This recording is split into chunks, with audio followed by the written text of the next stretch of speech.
Students, welcome back to our YouTube channel. तो हम देख रहे हैं MySQL का सीरीज, जिसमें हम आज देखेंगे MySQL इन्वायरमेंट सेटअप, और ये मेरा लेक्चर नंबर 1 है, जिसमें हम आज देखेंगे कैसे डाउनलोड करते हैं। उसके बाद हम उसका सेटअप देखेंगे, जिसमें हम आज वर्कबेंच एंड MySQL सेल को इंस्टॉल करना सीखेंगे। उसके बाद हम पाथ सेटअप करना सीखेंगे, और लास्ट में हम कुछ बेसिक कमांड्स डाटाबेस का यूज करके देखेंगे।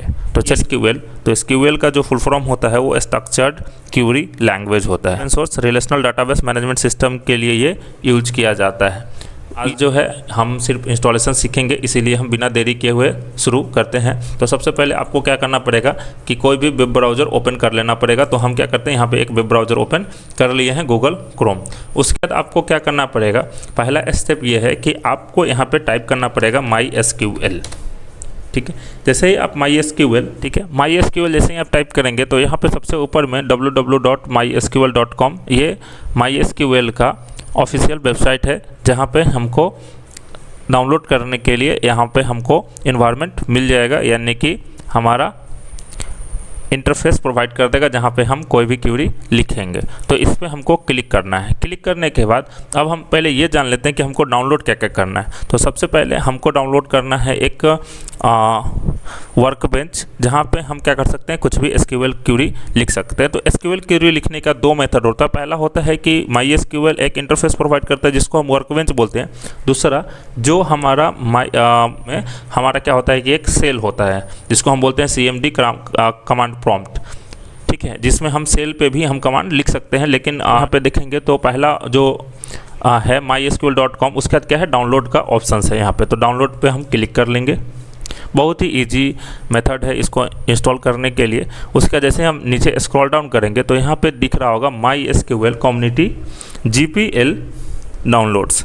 GPL का मतलब होता है जनरल पब्लिक लाइसेंस, यानी कि जो आपका MySQL है ये ओपन सोर्सेज है, और ये को क्या करना है कि ये कम्युनिटी GPL को पे क्लिक करना है। जैसे ही इस पर क्लिक करेंगे तो यहाँ पे ये बहुत सारे उसके पैकेजेस आ जाएंगे। तो हमको क्या करना है कि दो हमको इंस्टॉल करना है। तो यहाँ पे आप देख रहे होंगे कि MySQL और एक यहाँ पे MySQL वर्कबेंच दोनों होगा। तो ये दोनों को अलग अलग इंस्टॉल करना है। तो हमको 2 बार क्लिक करके डाउनलोड करना पड़ेगा और 2 बार इंस्टॉल करना पड़ेगा। तो हम क्या करेंगे, ये सब का हम एक पैकेज ही डाउनलोड कर लेंगे, जिसको बोलते हैं MySQL इंस्टॉलर फॉर विंडो। जब हम इस पर क्लिक करेंगे तो यहाँ पे ये क्या है कि MySQL जो हम इंस्टॉलर पे जो क्लिक किए थे वो एक बंडल प्रोवाइड करता है। बंडल मीन्स कि उसमें हमारा डिफरेंट टाइप्स के, यानी कि जो हमारे यहाँ पे जितने भी ये दिख रहे हैं ये सारे, उसके बाद जितने भी वर्जन्स होंगे वर्कबेंच के, सेल के, वो सारे इसके अंदर में इंक्लूडेड होते हैं। जैसे हम अगर मान लीजिए कि अगर आप C प्रोग्रामिंग पढ़े होंगे तो वहाँ पे एक लाइब्रेरी फंक्शंस होता है। तो हम जब ऊपर में हेडर फाइल, जब हम लाइब्रेरी फंक्शन यूज करते हैं तो उसके अंदर में बहुत सारे डिफिनीशंस लिखे होते हैं। उसी टाइप से यहाँ पे जो मेरा GPL है उसके अंदर में ये एक पैकेज है, और इसके अंदर में बहुत सारे वर्जन्स होते हैं। आपको जो वर्जन इंस्टॉल करना है वो इसके बाद आप इंस्टॉल कर सकते हैं। तो सिंपली क्या करना है कि MSI इंस्टॉलर पे जाके डाउनलोड पे क्लिक कर देना। जैसे ही आप इस पर क्लिक करेंगे तो थोड़ा सा नीचे स्क्रॉल डाउन करेंगे तो आपको यहाँ पे दिख रहा होगा no thanks just start my download. इस पर क्लिक करिएगा तो क्या होगा कि ये 2.1 MB का ये इंस्टॉलर डाउनलोड हो जाएगा। तो चलिए, अब जैसे ही हम डाउनलोड कर लिए तो अब हमको इंस्टॉल करना है। तो इंस्टॉल करने के लिए जो डाउनलोड लोकेशन है उस पर आपको क्लिक करना है। तो हम यहाँ पे क्या किए हैं कि डाउनलोड करके रखे हुए हैं। अब इस पर क्या करना है कि आपको राइट क्लिक करना है और इसको ओपन कर देना है। ओपन करने के बाद ये क्या होगा कि एक पॉपअप मेनू आएगा। तो आपको क्या कर देना है, सिंपली यस पे क्लिक कर देना है। जैसे ही आप यस पे क्लिक करेंगे तो ये .exe फाइल क्या होगा कि लॉन्च के लिए फिर से आपसे वो परमिशन मांगेगा। तो आपको क्या कर देना है कि यस पे क्लिक कर देना है। उसके बाद अगर आप यहाँ पे देखेंगे तो ये सेटअप होना स्टार्ट हो जाएगा, यानी कि कम्युनिटी ऐड होना स्टार्ट हो जाएगा। तो यहाँ पे देखिए क्या लिखा हुआ है, पहला step choosing a setup type. उसके बाद क्या होगा, डाउनलोड होगा, उसके बाद इंस्टॉलेशन होगा, फिर इंस्टॉलेशन कंप्लीट हो जाएगा। तो हमको किसके लिए करना है, तो server only, client only, full या कस्टम। तो हम जो है अभी क्या किए थे कि जो इंस्टॉलर डाउनलोड किए थे वो पैकेज किए थे। तो पैकेज में अगर हम सर्वर ओनली के लिए क्लिक करेंगे तो सिर्फ सर्वर के लिए काम करेगा। अगर क्लाइंट के लिए अगर हम क्लाइंट ओनली पे क्लिक करके इंस्टॉल करेंगे तो सिर्फ क्लाइंट के प्रोडक्ट के लिए हमारा काम करेगा विदाउट ए सर्वर, ठीक है। अगर फुल पे हम क्लिक करेंगे तो install include my SQL product and features हो जाएंगे। तो हमको क्या करना है कि कस्टम पे क्लिक करना है। क्यों कस्टम पे? क्योंकि हम अपने अकॉर्डिंग हमको जो जो रिक्वायरमेंट है वो हमको इंस्टॉल करना है। तो हम कस्टम पे क्लिक करके नेक्स्ट कर दिए। नेक्स्ट करने के बाद यहाँ पे अगर आप देखेंगे तो 3 प्रोडक्ट अवेलेबल है जिसके अंदर में डिफरेंट टाइप्स के फीचर्स होंगे। तो हमको एक बार प्लस पे क्लिक करिएगा तो यहाँ पे दिखेगा आपको माई एसक्यूएल सर्वर। तो हमको सर्वर इंस्टॉल करना है। उसके बाद देखिए यहाँ पे जो लेटेस्ट वर्जन है वो माई एसक्यूएल सर्वर 8.0। उसके बाद यहाँ पे डिफरेंट टाइप्स के वर्जन जो है वो आ गए हैं आपको 8.00, 8.01, 8.02 ऐसे कर करके हमारा जो है अभी 8.046 ये 64 बिट का है। तो जैसे ही पहला जो अपडेटेड लेटेस्ट जो वर्जन है उस पर क्लिक करने के बाद ये जो एरो का सिंबल इस पर क्लिक करेंगे तो यहाँ पे प्रोडक्ट टू बी इंस्टॉल्ड में वो आ जाएगा। उसके बाद इसको क्या करना है, हाइड कर देना। हाइड करने के बाद नेक्स्ट वाले एप्लीकेशन पे क्लिक करेंगे तो यहाँ पे दिखेगा आपको work bench, my SQL workbench. तो इस पर क्लिक करेंगे तो यहाँ पे देखिए माई एसक्यूएल वर्कबेंच का वर्जन आ गया। तो यहाँ पे भी हम जो सबसे लेटेस्ट वर्जन होगा उस पर हम क्लिक करके इसको राइट साइड में प्रोवाइड शेयर कर देंगे, ठीक है, सेंड कर देंगे। उसके बाद क्या है, माई एसक्यूएल सेल। देखिए वर्कबेंच जो है वो मेरा माई एसक्यूएल का इंटरफेस प्रोवाइड करता है और माई एसक्यूएल सेल जो है वो हमारा जो CMD कमांड है उस पर वो हम कोड कर सकते हैं, उस पर हम एसक्यूएल क्यूरी लिख सकते हैं। तो हम यहाँ पे क्या करते हैं, सेल को भी सेंड कर लेते हैं। तो हम क्या क्या इंस्टॉल कर रहे हैं, तो एक सर्वर कर रहे हैं, एक वर्कबेंच कर रहे हैं और एक सेल। तो हम ये तीनों सेलेक्ट कर लिया। उसके बाद हम क्या कर देंगे, नेक्स्ट पे क्लिक। नेक्स्ट पे क्लिक करेंगे तो यहाँ पे आपको हो गया क्या स्टेटस दिखा रहा है, रेडी टू डाउनलोड। तो रेडी टू डाउनलोड पे जैसे ही हम यहाँ पे लिखा हुआ है मैसेज कि click execute to download the following package, तो हम एग्जीक्यूट पे क्लिक करेंगे तो आपके इंटरनेट के स्पीड के अकॉर्डिंग ये डाउनलोड होना स्टार्ट हो जाएगा। थोड़ा देर आप वेट करेंगे तो ये डाउनलोड भी हो जाएगा।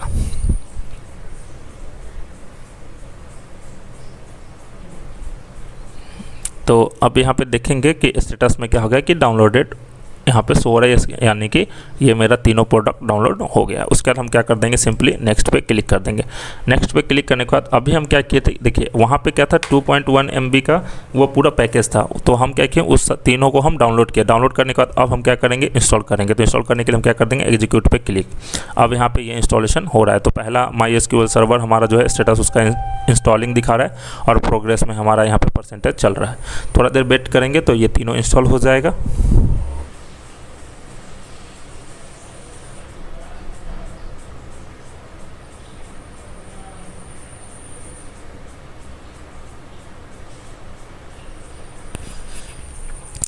यहाँ पे आप देखेंगे कि हमारा my SQL server, my SQL workbench और माई एसक्यूएल सेल तीनों मेरा डाउनलोड कंप्लीट हो चुका है और इंस्टॉलेशन भी कंप्लीट हो चुका है।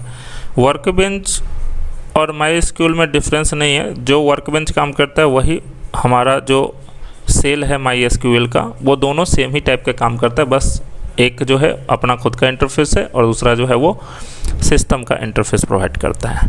बस दोनों में पार्ट सेटअप करना ही पड़ता है। तो चलिए हम नेक्स्ट पे क्लिक करते हैं और यहाँ पे रेडी टू कॉन्फ़िगर पे हम यहाँ पे स्टेटस दिखा रहे हैं तो हम नेक्स्ट क्लिक करेंगे। तो यहाँ पे जो है ये बाय डिफ़ॉल्ट है TCP IP वगैरह सारा, तो आपको इसमें कोई भी चेंज करने का ज़रूरत नहीं है।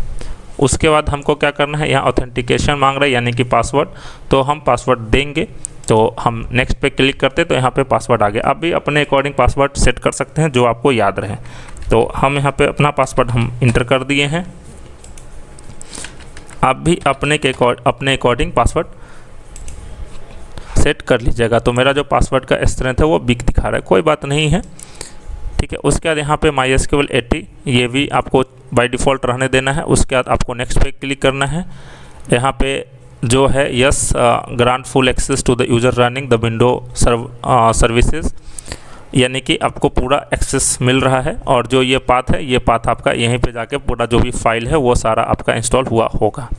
उसके बाद हम नेक्स्ट पे क्लिक करेंगे और एग्जीक्यूट पे क्लिक करेंगे तो ये सारे जो हैं वो आपका सेटअप हो जाएगा। जैसे ये सेटअप होगा आपका इंस्टॉलेशन कंप्लीट हो गया। उसके बाद आपको क्या करना है, नेक्स्ट पे क्लिक करना है और यहाँ पे फिनिश पे क्लिक करना है। जैसे ही आप फिनिश पे क्लिक करेंगे तो ये उसका सेल ओपन हो गया है यहाँ पे। अब हम जिस सर्च बार में जाएंगे और यहाँ पे हम लिखेंगे माई एसक्यूएल, तो आपका सेल भी दिख रहा होगा और यहाँ पे वर्कबेंच भी दिख रहा होगा। यहाँ से भी आप क्लिक कर सकते हैं या आप यहाँ पे देखेंगे तो ये ओपन हो गया है। तो हमको क्या करना है, थोड़ा सा नीचे स्क्रॉल डाउन करेंगे तो यहाँ पे आपको दिख रहा होगा MySQL कनेक्शन। जैसे ही आप इस पर क्लिक करिएगा तो यहाँ पे आपको पासवर्ड इंटर करने के लिए बोला जाएगा। जैसे ही हम पासवर्ड इंटर करके ओके करेंगे तो यहाँ पे क्या बोल रहा है, can not connect to database server, यानी कि हमको ये सर्वर कनेक्ट नहीं कर पा रहे। तो इसके लिए हमको क्या करना पड़ेगा कि पाथ सेटअप करना पड़ेगा। तो चलिए हम पाथ सेटअप करते हैं। तो पाथ सेटअप के लिए आपको क्या करना है, सिंपली दिस पीसी पे क्लिक करना है, सी ड्राइव के अंदर जाना है, प्रोग्राम फाइल्स के अंदर जाना है और उसके बाद देखेंगे यहाँ पे MySQL आया हुआ है। उसके बाद MySQL फोल्डर के अंदर MySQL सर्वर पे क्लिक करेंगे और MySQL सर्वर के बाद आपको बिन के पास जाना है, यानी कि हमको क्या करना है, this PC, local disk C, उसके बाद प्रोग्राम फाइल्स, फिर MySQL सर्वर और ये बिन। तो हमको क्या करना है, ये सब पे क्लिक करने के बाद ये मेरा पाथ है। तो हम इसको क्या किए, कॉपी कर लिए हैं कंट्रोल सी से। उसके बाद हम क्या करेंगे कि यहाँ पे हम सेल ओपन कर, तो यहाँ पे अगर आप देखेंगे तो हम जैसे CMD कमांड प्रॉम्प्ट ओपन किए और हम यहाँ पे क्या लिखें, CD मीन्स चेंज डायरेक्टरी, और उसके बाद हम जो पाथ वहाँ से कॉपी किए थे क्या किए यहाँ पे कि CD लिखे चेंज डायरेक्टरी, और उसके बाद हम यहाँ पे क्या किए कि जो पाथ हम MySQL का सिलेक्ट किए थे वहाँ से कॉपी किए थे वो कॉपी पेस्ट हम यहाँ पे कर दिया, और पेस्ट करने के बाद हम इंटर हिट किए तो ये मेरा ओपन हो गया। यानी कि आप अगर देखेंगे तो ये इसका डायरेक्टरी चेंज हो गया है, यानी कि सी प्रोग्राम MySQL सर्वर के अकॉर्डिंग हो गया है। अब हमको क्या करना है कि ये पाथ अब हो गया है सेटअप, तो अब हमको यहाँ पे कनेक्शन एस्टेब्लिश करना है। तो कनेक्शन एस्टेब्लिश करने के लिए हमको यहाँ पे लिखना पड़ेगा MySQL।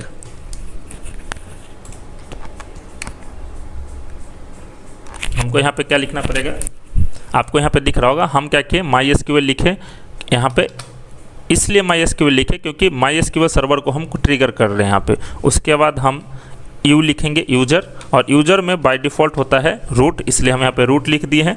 उसके बाद हम माइनस का सिंबल और पी दिए हैं और इंटर हिट करेंगे तो यहाँ पे आप दिख रहा होगा कि इंटर पासवर्ड में जो आपने पासवर्ड बनाया था उस समय वो पासवर्ड इंटर कर देना है। और जैसे ही इंटर प्रेस करेंगे तो क्या होगा, welcome to the MySQL monitor, यानी कि यहाँ पे MySQL का जो कनेक्शन है वो सेटअप हो गया है। अगर आप यहाँ पे जाके अब वर्कबेंच अगर ओपन करेंगे तो यहाँ पे क्या होगा कि आप पासवर्ड इंटर करेंगे और इंटर हिट करेंगे तो ये ओपन हो जाएगा। पहले बार क्या दिखा रहा था कि हमारा SQL का सर्वर कनेक्ट नहीं है, लेकिन जैसे ही हमने पाथ सेट कर दिया उसके बाद ये ओपन हो गया पासवर्ड इंटर करने के बाद।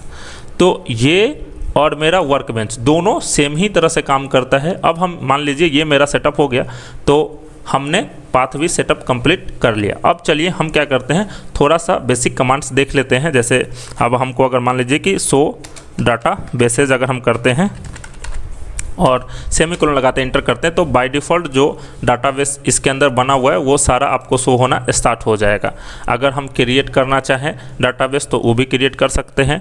अगर हम यूज करना चाहे कोई डाटाबेस तो वो भी हम यूज कर सकते हैं। अगर हम इसी को अगर वर्कबेंच में जाके और हम यहाँ पे लिखे शो डाटाबेस, जो हम वहाँ पे लिखे थे वही चीज़ हम यहाँ पे भी लिखने जा रहे हैं, और यहाँ पे सेमीकोलन करेंगे और यहाँ पे इंटर प्रेस करेंगे तो देखिए ये जो मेरा इंटर हुआ है यहाँ पे जो दिख रहा है आपको वो, और जो पावर सेल पे दिख रहा है वो दोनों सेम होगा।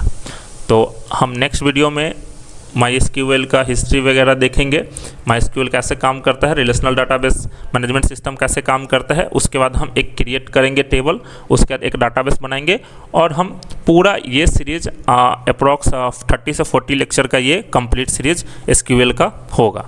तो अगर ये वीडियो आपको अच्छा लगा हो तो प्लीज़ लाइक कीजिए, सब्सक्राइब कीजिए और अपने दोस्तों के साथ शेयर भी कीजिए, क्योंकि हर एक के लिए ये MySQL ज़रूरत है। तो जल्दी मिलते हैं हम न्यू वीडियो में। Thank you so much for watching this video.